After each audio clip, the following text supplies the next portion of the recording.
Yo les había contado la clase pasada que pues realmente es muy poco lo que voy a hablar, casi que ni grabaría la clase, pero bueno, la idea principalmente es que hoy dediquemos tiempo a que trabajen ustedes pues independientemente adelantando el tema de la primera entrega, ¿no? Si tienen dudas con muchísimo gusto, si no pues no hay ningún problema. Eh, una vez más, quienes ya empezaron, pues supongo que se habrán dado cuenta qué tanto les falta en trabajo, no sé, supongo que ya se organizaron para lo que queda del corte para terminar, si hay alguien que ya terminó, chévere, si hay alguien que no ha empezado, eh, pues aproveche. Y vamos a hablar de algo que más allá que el libro puede llegar a resultar algo obvio para algunas personas que se tiene que trabajar, pero no siempre, se los digo por experiencia, o sea que me pasó a mí no como docente, sino con un proyecto. Primero, cuando hablamos de los antecedentes económicos del estudio legal, estamos haciendo énfasis, ojo, que son dos cosas muy diferentes. Eh, Queremos revisar el impacto de ese marco legal que envuelve nuestro proyecto en la viabilidad económica. Por supuesto, de qué manera las leyes impactan mi flujo de caja, que a la final va a repercutir en si el proyecto es viable o no es viable. ¿No? Y de ahí para allá, todo lo que se les ocurra en materia legal, aquí vamos a hablar de algunas cosas generales, pero igual, así como hablamos de los aspectos a tener en consideración dentro de las decisiones de localización, que yo les decía, yo les nombro algunas generales, pero pueden haber proyectos muy específicos que considere algo que yo no mencioné y es válido igual aquí dentro de lo legal, ¿no? Es muy diferente a determinar la viabilidad legal del proyecto, ¿no? Es decir, viabilidad legal del proyecto no vamos a estudiar acá. Sin embargo, sí se debe tener presente. Y aquí voy con lo que les decía, hay algo que a mí me pasó, eso fue hace años, hace como 10 años tal vez. Vivía yo en un apartamento, no en este, en otro, y en su momento con mi esposa decidimos colocar un negocio, comercializar artículos de papelería a los residentes del conjunto. Vimos una muy buena oportunidad de negocio. Vivíamos en un primer piso, entonces también quedaba fácil manejarlo. Todo surgió porque uno, llegamos a contactar pues un buen proveedor, o sea, nos quedaba un margen muy amplio, y dos, de verdad, donde vivíamos veíamos la necesidad, yo no sé si aquí hay padres, madres, o de pronto ustedes en su época estudiantes más que todo del colegio, vivieron el que a altas horas de la noche que tengo que comprar X material para mañana, o el domingo pues que se fueron todo el fin de semana de descanso, y el domingo por la noche ponía uno a correr a los papás a buscar, bueno, la cartulina, los marcadores, lo que fuera, y no habían papelerías por ahí cerca, no habían papelerías cerca, y las que quedaban cerca pues tenían un horario normal, cerraban temprano. Entonces con eso dijimos, vendamos a los residentes los artículos de papelería aquí desde el apartamento, y justamente en ese horario, algo así como de 8 de la noche, mejor dicho, toda la noche y la madrugada. Estudiantes, por ejemplo, de arquitectura también viven mucho eso, depende a veces de la carrera universitaria también. Se vive muchísimo el estar consiguiendo materiales a altas horas de la noche, en fin. Y empezamos. Económicamente, mejor dicho, daba para ganar muchísimo con una inversión muy baja además. ¿Y qué problema en el que nos metimos? Yo no tuve en cuenta si era permitido o no. ¿M? Eh, yo no tenía ni idea de propiedad horizontal. Ahí me enteré, bueno, por supuesto hubo vecinos quienes están de acuerdo, quienes no, quienes se quejaban. Eh, en ese entonces yo estaba en el pregrado ahí en la militar y recuerdo que justo estaba viendo la clase de Derecho Comercial, aproveché pues para preguntarle al profesor, yo no sé si todavía sigue, no recuerdo ni cómo se llama ahorita.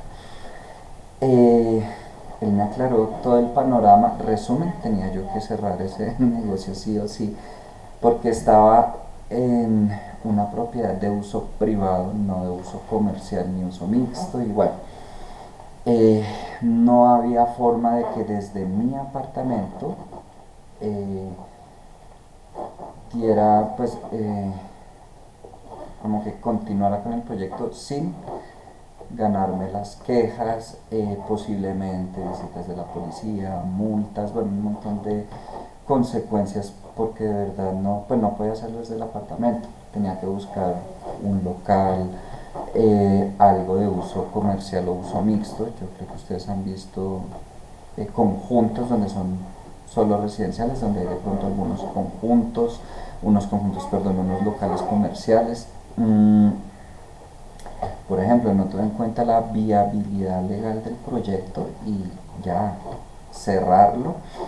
Eh, Duramos un montón de tiempo con las cosas que habíamos comprado, pero bueno, esa viabilidad legal no es objeto de estudio acá, pero claramente debemos tenerla presente. En el proyecto que cada uno tiene en mente, eh, partimos del supuesto de que legalmente sí es viable. Una cosa es que legalmente yo deba tramitar permisos, licencias, pólizas, solicitar inspecciones, lo que sea, pero a la final sí se puede que va a representar unos costos para mí, sí, Diego. Profe, tengo una consulta antes de que de pronto se me pase a hacérsela. Es Sí, referente a lo que nos acaba de comentar. sí. El hecho de, digamos, he visto en conjuntos residenciales donde, digamos, los negocios puede ser una tienda que está siempre hacia la calle. Es más por la búsqueda, digamos, de abarcar más comercio o de pronto tiene algo que ver con lo que el profe nos comenta de pronto no hay algo que no permite que sea dentro del conjunto como tal, o sea, Bueno, no sé si de pronto. esto que les voy a decir fue un poco lo que aprendí después de esa experiencia. Como les digo, antes no tenía ni idea. Eh, Está el conjunto residencial, el que sea, y bueno, eso va a un tema de registro, de permisos, bueno, en fin, cómo se construya el conjunto residencial. Tampoco soy experto en temas de propiedad horizontal, y está explícito si es de uso privado, es decir, no con fines comerciales, si es de uso comercial o si es de uso mixto. ¿Qué pasa? Si yo estoy en mi apartamento donde vivo y está, mejor dicho, por documentos, eso no es que se les ocurrió, está documentado, mejor dicho, que es uso privado, eh, no debo emprender ninguna actividad comercial, eh, como lo que me pasó a mí. Hay conjuntos donde pues efectivamente están los apartamentos y en el primer piso hay unos locales que arriendan sin ningún problema, porque están destinados para uso comercial. ¿Mm? Y bueno, ahí sí voy a especular un poco, voy a suponer que depende del conjunto. Yo he estado de visita pues en conjuntos donde, como decía Diego, los locales dan a la calle, eh, como he estado en conjuntos donde los locales tienen eh, entrada por dentro del conjunto. Hay sitios donde tienen como para entrar por la calle para entrar por el conjunto. No sé, me imagino que un poco como esté diseñado el conjunto, ya es distinto, eh, que también pasa, pero pues ya no es un asunto de un local comercial, sino, no sé, yo vivo en un conjunto, en un primer piso, y tengo una ventana hacia la calle, mm, y desde mi apartamento, desde esa habitación, entonces vendo lo que sea, eh, artículos pues de papelería, helados, se ve mucho con los helados caseros, no sé si han visto. eh, pero como tal es mi apartamento de uso privado, que aproveché que la ventana da a la calle y bueno, monté la venta de algo. Eh, Ahí sí ya depende como de cada conjunto, como esté planteado. Aquí, por ejemplo, donde yo vivo, este conjunto en particular no tiene ningún local comercial, pero hay un conjunto vecino que sí tiene locales comerciales, pero no dan dentro del apartamento, sino afuera de la calle. Y ahí hay que peluquería, droguería, un montón de locales, pero están destinados para eso. No van a tener ese problema legal que yo tuve. Yo no sé si ustedes lo han vivido, ya sea como clientes o, o como emprendedores, que ahora con tema de, y sobre todo con tema de la pandemia, se disparó mucho el que muchas personas dentro de conjuntos residenciales empiecen a ofrecer sus servicios. Aquí, mejor dicho, empezaron a vender hamburguesas, a ofrecer un montón de servicios a domicilio, eh, como todo. Siempre van a tener los clientes, los que se quejan. Eh, el punto es, mm, si yo emprendo algo desde mi apartamento, pues va a ser algo como muy pequeño, eh, por decirlo así, un poco escondido para evitar esos problemas. Por ejemplo, aquí los vecinos que han emprendido negocios, pues no colocan el apartamento, ¿no? No sé, comidas rápidas, domicilio, tal celular y ya. Pero obviamente los vecinos cercanos a ese apartamento pues van a estar enterados, ya depende si le molesta, si no le molesta, si se quejan, no se quejan, ¿no? Yo, por ejemplo, cuando puse lo de la papelería, además que el nombre era el número del apartamento, eh, eh, como les dije, no tenía conocimiento, y voy como además de nombre el número del apartamento. En fin, duró pocos meses por lo que les digo, por el tema legal. Y, y bueno, no sé si quedó claro, Diego, y si depende de cada conjunto y de cómo estén los documentos. Se me da ahorita el nombre del documento donde está explícito qué tipo de propiedades, si de uso privado, de uso mixto, de uso comercial. ¿Listo? Sí, profe, sí quedó clara la explicación. Es que también he visto, digamos, como los distintos escenarios. Hay unos que, digamos, tienen como a manera de una plazoleta en toda la mitad, pero obviamente hay restricción para pasar de los apartamentos a la parte, digamos así, comercial, ¿sí? Hay otros que la tiene, hay otro que sí, casi que en un apartamento, como lo menciona el profe, pero no han tenido problema, que digamos ese es donde vive mi hermano. Y cerca donde trabajo hay uno hacia la calle, entonces como que están esos tres escenarios y pensé que había una restricción como tal general y parece que es más de cada conjunto. Eh, bueno, no conozco en detalle el reglamento, propiedad horizontal, pero sí sé que total depende de cada conjunto, como estén establecidos esos locales comerciales. Y lo que sí sé es que en los conjuntos donde ven el local, pues ya sea que de a la calle, adentro, no sé, el supermercado, la peluquería, lo que sea, con el letrero, todo, por supuesto será un local de uso comercial. ¿M? Y ya lo que uno ve el negocio a puerta cerrada, que va uno golpea el apartamento, que artículos de papelería, que un helado, que comida rápida, lo que sea, pues eso sí muy, pues no es para eso el, el apartamento. y sí, va a depender obviamente de, no sé, si yo cuento con la fortuna de que ningún vecino se quejó, pues maravilloso. No fue mi caso y no es el caso de, es que mejor dicho, es entendible por supuesto que algunas personas no estén de acuerdo, ¿no? No estoy juzgando a quienes se quejan, pero el punto es, se pueden quejar y, mejor dicho, sí o sí, pues tiene uno que cerrar abandonar el negocio. Listo. Mm, Entonces esa viabilidad legal ustedes la van a tener que mirar. Me atrevo a decir que las ideas de negocio que tienen de manera general no tienen ningún problema con la viabilidad legal, ¿no? Un poco cuando me contaban.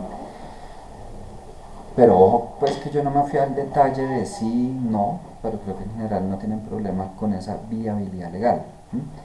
Ya cuando hablamos del impacto del marco legal en la viabilidad económica, ¿no?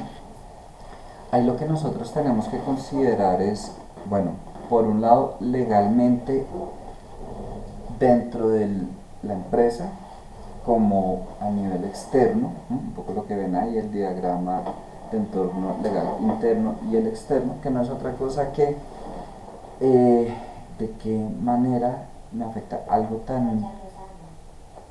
tan sencillo como el personal que voy a contratar. ¿No? Alguien podría decir, no, vamos a colocarles un salario de 1 millón de pesos. Ok, pero ¿qué implicaciones tiene eso? Aparte del millón que yo le pago a la persona, eh, el tema de seguridad social, para fiscales, bueno, prestaciones sociales, ¿no? ¿Qué implicaciones tiene para mí como empresa? Yo no sé si tienen claro, eh, pero un salario mínimo eh, realmente implica más o menos como el 70% adicional de gastos para la empresa entre prestaciones, bueno, todos esos temas. ¿No? No estoy justificando, pero ahí entra un poco la discusión en que los empresarios quieran que no suba tanto el salario mínimo eh, cada año, pero por supuesto los empleados quieren creer que suba más. Eh, Hay de todo, quienes tendrán razón, quienes no, pero yo todo eso lo debo tener en cuenta. Yo no puedo coger y contratar a alguien y pensar que le va a pagar solo lo que hayamos hablado, 1 millón, 2 millones, lo que sea, y que no va a tener más costos para mí. ¿No? Si yo me olvido de eso, pues ahí entran las demandas. Hay un error, por ejemplo, muy común en empresas pequeñas. eh, yo no sé si les ha pasado o si han escuchado, cuando contratan a alguien, no sé, los voy a contratar, les ofrezco un salario de 2 millones integral. No sé si lo han vivido, espero que no. O 1,5 millones integral. ¿No? Y algo tan simple como que cuando hablamos de salario integral hay un salario mínimo integral. ¿No? Creo que son como 10 salarios mínimos, una cosa así, el mínimo integral.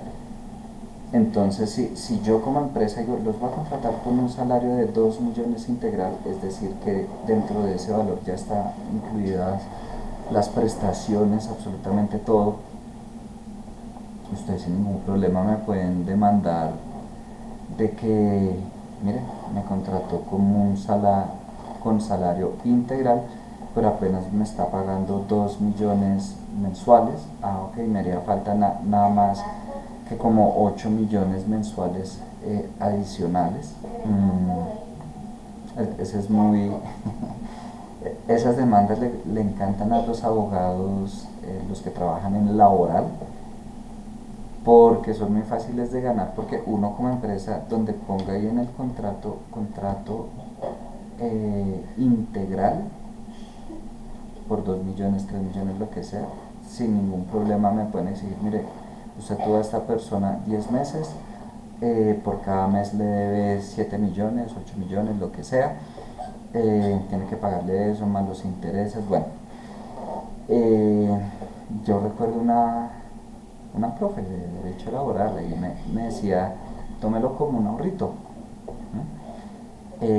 Después de un tiempo que haya trabajado ahí, cuando ya no quiera seguir ahorrando, me llama, yo le llevo la demanda y le cobro tanto por ciento de comisión.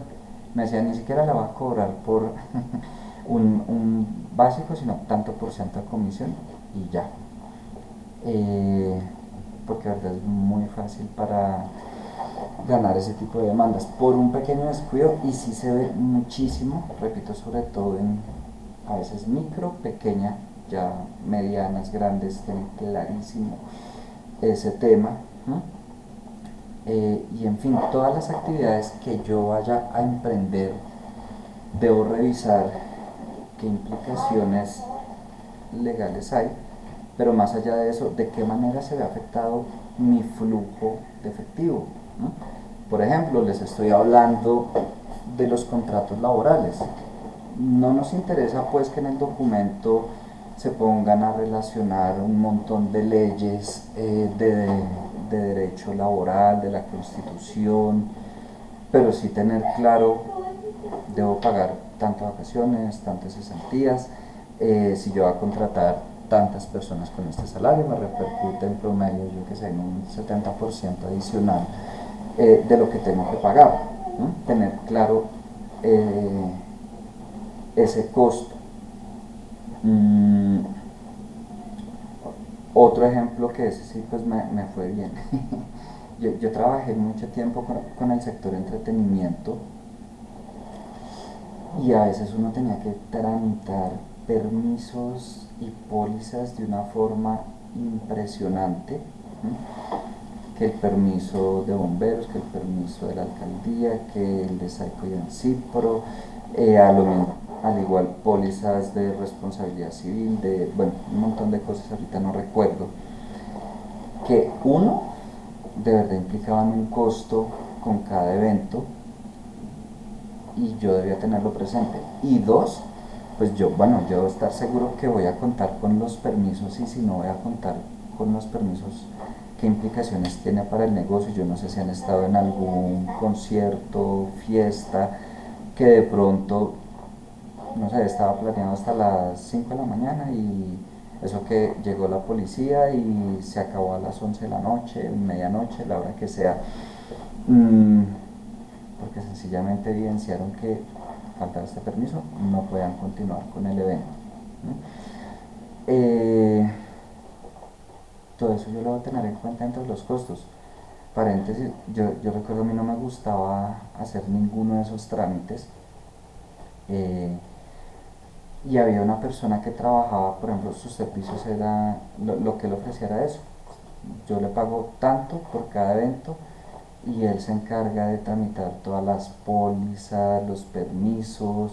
Sencillamente él me llamaba pues cuando necesitaba firmar algo, y si me decía, nos encontramos en tal sitio para que me acompañe a tal permiso, ya, para que firme y pague, por supuesto. Pero también me daba la tranquilidad de que sabía que iba a la fija con, pues, tramitando todos los permisos y pólizas que se necesitaban. Esa póliza de responsabilidad civil, por supuesto, uno espera que no ocurra ningún accidente dentro de sus eventos. ¿Mm? Pero si llega a ocurrir, además pues de la atención médica, eh, ahí va cubierto el tema de no, que tiene que indemnizar a esta persona. Bueno, no lo tengo que hacer yo directamente, sino la aseguradora se encarga. ¿No? Gracias a Dios nunca me pasó, pero no sé si ustedes hayan tenido accidentes en algún evento. Puede ser algo pequeño. ¿No?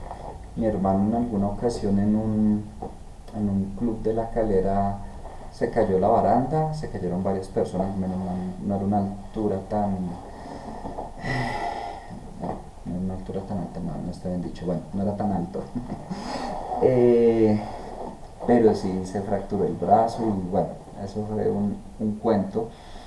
Eh, que si esos sitios no cuentan con las pólizas, se les va muchísimo dinero en ese tema de indemnizaciones. ¿No?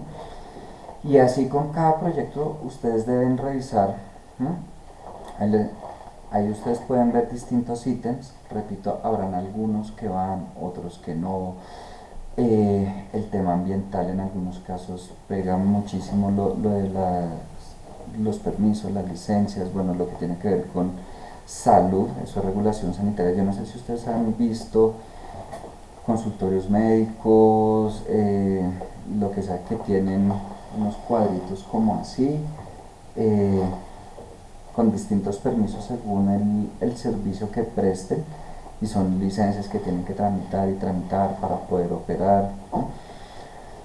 Eh, en fin, de eso es de lo que hablamos aquí con antecedentes económicos del estudio, ¿no? No para esta primera entrega, pero sí tienen que ir revisando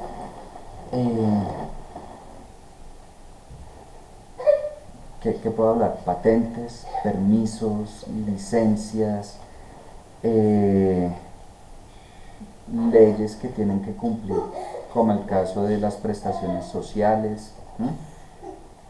E ir sumando todos esos costos. Puede que esos costos sean al inicio, ¿no? Una vez cada año. Ejemplo, tramito un permiso, una licencia de esas sanitarias que tiene, es válida por un año, yo qué sé, ok, no va a ser un flujo mensual. O si por ejemplo, como en el caso mío, cuando estaba en el tema de entretenimiento, que cada evento implicaba un permiso, una póliza, entonces allá no estoy hablando de un costo anual, sino con cada evento, ¿no? Y todo eso se tiene pues que ir revisando, ¿no? Aquí es un poco mezclado con lo que les estaba diciendo, todas esas exigencias de seguridad laboral, vuelvo al tema de la pandemia, cosas tan simples como que hoy en día, regálenme un momento porfa, porfa.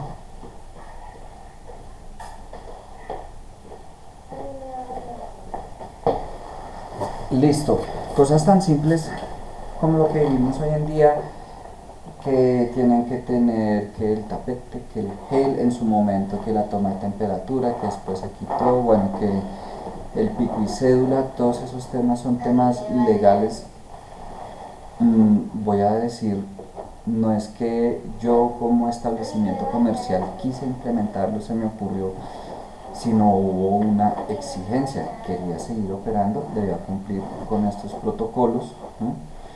Que va a repercutir en costos, en algunos casos más, en otros menos. El tema, no sé, de colocar alcohol, gel a la entrada no va a ser igual de costoso como el tema de que, no sé, tenía una sala de cine para 200 personas y ahora solo pueden entrar 60 personas, pues va a repercutir en los costos, de pronto no directamente que tenga que desembolsar, pero sí en una disminución drástica de los ingresos, ¿no? Todas esas exigencias que tenga mi negocio, ojo, puede ser por un tema circunstancial, como en este momento la pandemia, como puede ser algo permanente la exigencia, ¿no?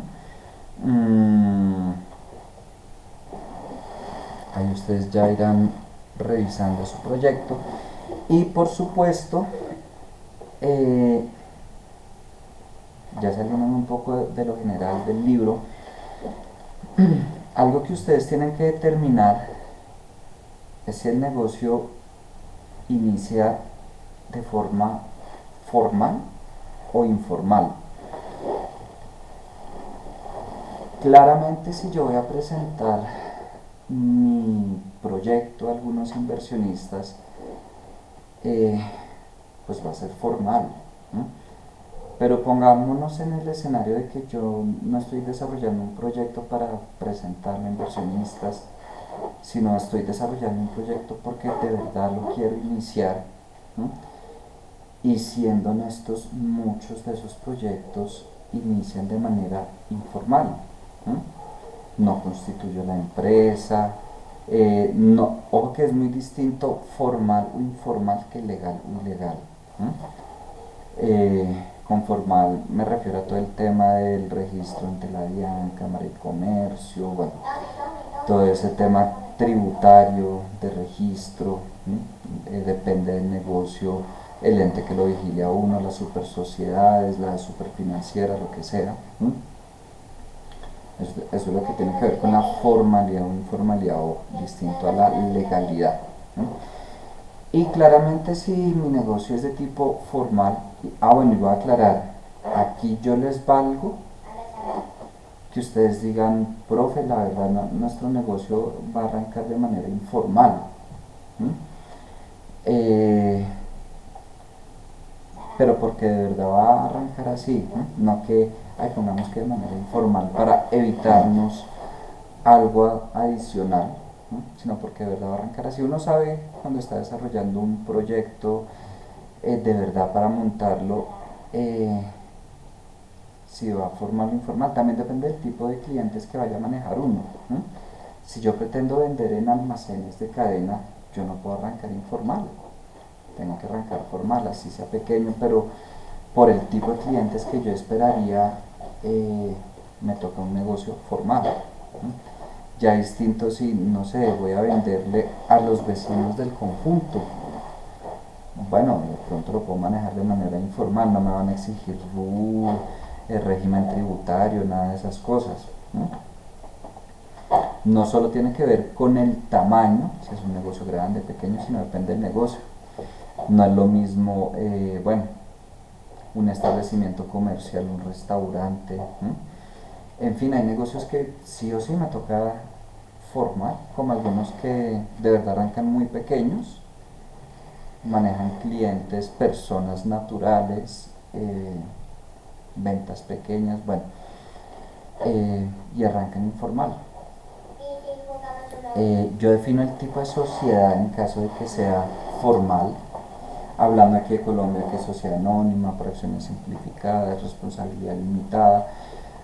No pretendo igual que en el documento hablemos de estos son los tipos de sociedades, y mejor dicho como 5 páginas de clase de derecho comercial, pero yo sí debo tener claro las diferencias entre un tipo de sociedad y otro, para saber de qué manera empiezo mi empresa.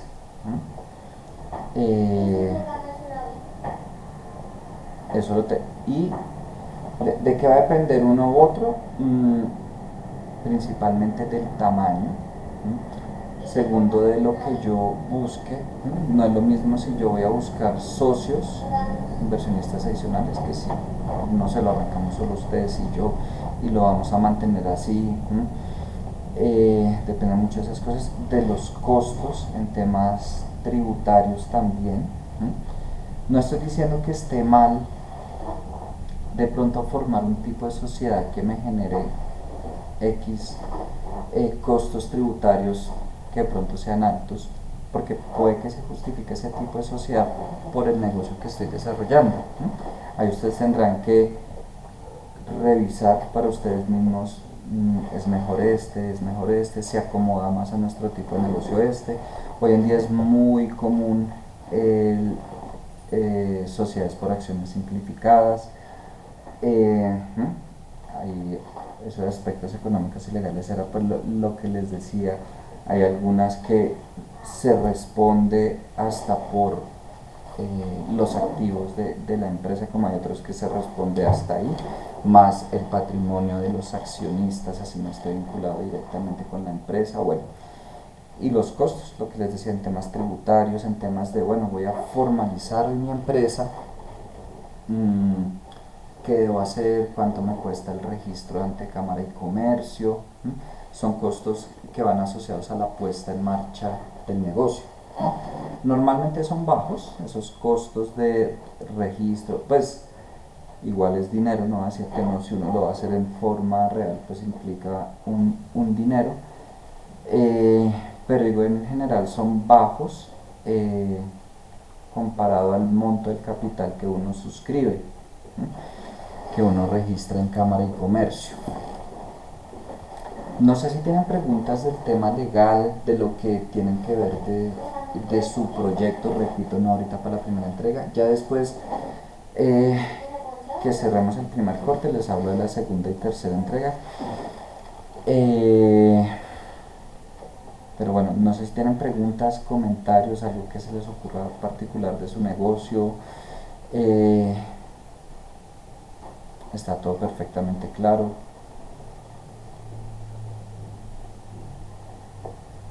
Sí, Nicolás. Profe, una pregunta. No sé si tiene conocimiento o ha escuchado algo relacionado con, o sea, como es un servicio, ¿no? Nuestro proyecto es un servicio que se maneja más que todo con, pues, virtual, se puede decir. No sé si conoce una, algo que toca hacer formalizado. Bueno, pues, constituir la empresa, sí, pero pues algo que nos diga, no, esto no se puede hacer por tal medio. No sé si tiene conocimiento de alguno, profe. Bueno, me recuerda porfa el de ustedes de que es, aquí estoy viendo, ya me acuerdo, el de Machine Learning, ¿cierto? En marketing. Sí, señor. Mm, bueno, voy a atreverme a decir primero que si es viable legalmente, pero repito, estoy generalizando, no conozco a profundidad todos los, todos los sectores, pero voy a suponer que si es viable, un poco por lo que ustedes me decían, es algo que ya existe, que ustedes lo van a enfocar más a pymes, eh, pero de cierta manera ya existe. Entonces yo digo, bueno, no hay riesgo de que de pronto me esté metiendo en algo que, como en lo que se metió el profe, que después le tocó desarmarlo porque no se podía.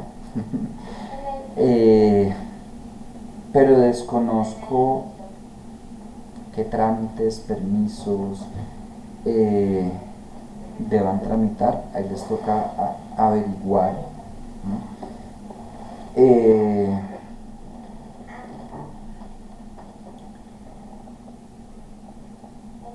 Para todos en general, algo que le da a uno una idea, uno, de verdad los tipos de clientes a los que uno pretende llegar y revisar qué requisitos debo cumplir para poder venderle a esa persona o a esa empresa.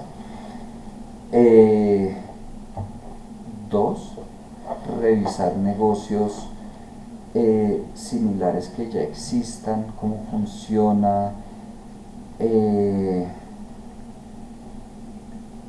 si hay algún ente que los vigila, que los regula. Eh, no sé, es como por donde yo he arrancado principalmente las veces que he hecho algo y de verdad a veces sirve, bueno, no siempre tienen esa posibilidad, pero hablar con personas que ya estén metidas en el medio y de verdad le ahorran a uno muchísimo tiempo. Eh, yo he contado con la fortuna en su momento de personas que me han dado información que, no sé, en 5 minutos me dicen algo que yo me hubiera demorado como un mes investigando, enterándome de que existe esto. Pues les estoy dando como ideas, no sé si tengan la posibilidad. Claro, yo no voy a llegar a una empresa en plan de cliente a preguntarle a usted qué permisos tiene. Eh, Puede pasar, no sé, si tengo un familiar, un amigo que trabaja en esta empresa, me puede dar una idea, ¿no? A veces posibles socios, a veces si ya hay una relación muy cercana, puede llegar a ser uno competencia, pero aún así llegar a tener una relación bien chévere y compartir información, ¿no? Pues por lo menos en temas de entretenimiento pasa mucho. Mm, y pues nada, ahí sí les toca pegar también una buscadita en internet. No soy experto en ese tema, lo siento. ¿Listo? Bueno, Vale, profe, gracias. no, de qué, con gusto. ¿Qué es lo que sigue en este momento?